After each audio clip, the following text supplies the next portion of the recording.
कन्यादान, कन्या की भीख नहीं दी जाती है। विज्ञापन आए ना, कन्यादान क्यों, कन्यामान क्यों नहीं। कन्यादान शब्द अपने आप में पर्याप्त है, क्योंकि इसका मतलब भीख नहीं होता है, डोनेशन नहीं होता है। जब कोई अपना सर्वोच्च समर्पण करता है तो उसे दान शब्द से नवाजा जाता है।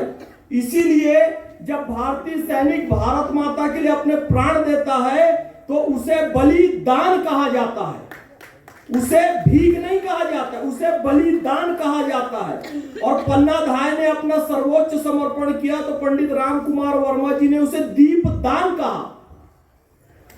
तो अपना सर्वोच्च समर्पण जब एक पिता करता है तो उसे कन्या दान कहते हैं।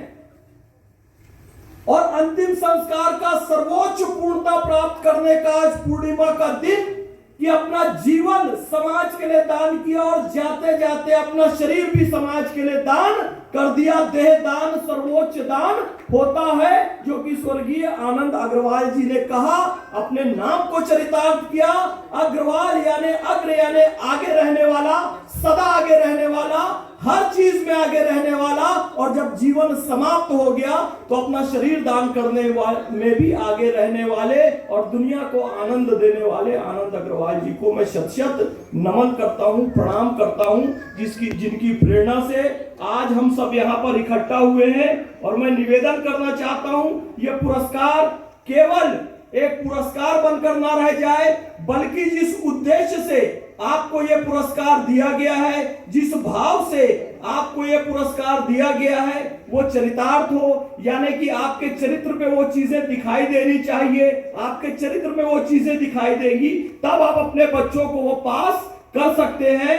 हम यदि चरित्रवान होंगे, हम यदि शिक्षित होंगे, हमारे अंदर वैज्ञानिक बुद्धि सोच होगी, तो हम वो चीज अपने बच्चों को भी दे पाएंगे। बच्चा नहीं सीखेगा, मैं आपको बता रहा हूं, बच्चा आपकी किताबी बातों से बिल्कुल कुछ भी नहीं सीखने वाला है। आप कितना ही उसे पढ़ा ले, आप जो करेंगे बच्चा वही करेगा।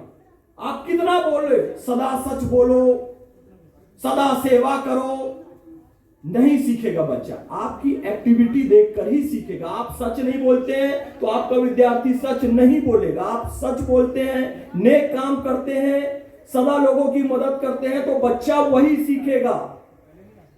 आप क्या कहते हैं इसका कोई मतलब नहीं है, आप क्या करते हैं इसका मतलब है।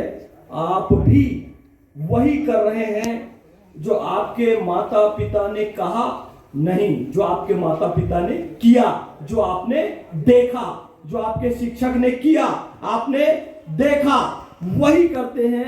इसलिए मैं सभी शिक्षकों के बीच भी जाता हूं तो हमेशा यही कहता हूं कि किसी भी तरह के व्यसन से आपको दूर रहना है। किसी भी तरह की ऐसी गतिविधियों से जिससे बच्चों में नकारात्मक प्रभाव पड़े, आपको दूर रहना है। यदि आपके अंदर कुछ ऐसा भाव भी है, एक तो करे ना, और करे भी तो एकांत में करे, जिससे कि बच्चे की दृष्टि में आप ना आए और बच्चे का चरित्र और भविष्य उज्जवल बने।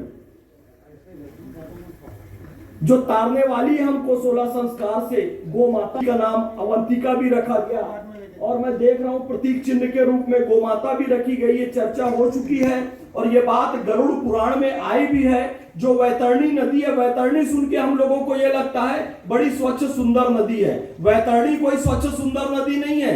उसमें रक्त है, हड्डियां हैं, मानव का पस है, गंदक, मतलब दुनिया की सारी गंदगी किसमें है? वैतरणी में है। और उसमें आप डूब जाएंगे यदि आपके सत्कर्म नहीं होंगे, आपने शुभ कार्य अपने जीवन में नहीं किया है।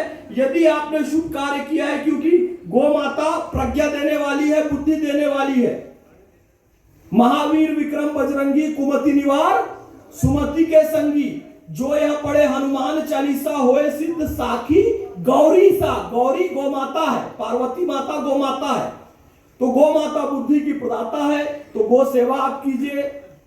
आदरणीय आनंद अग्रवाल जी ने बहुत सोच समझकर गौ माता का प्रतीक यहाँ पर रखा है।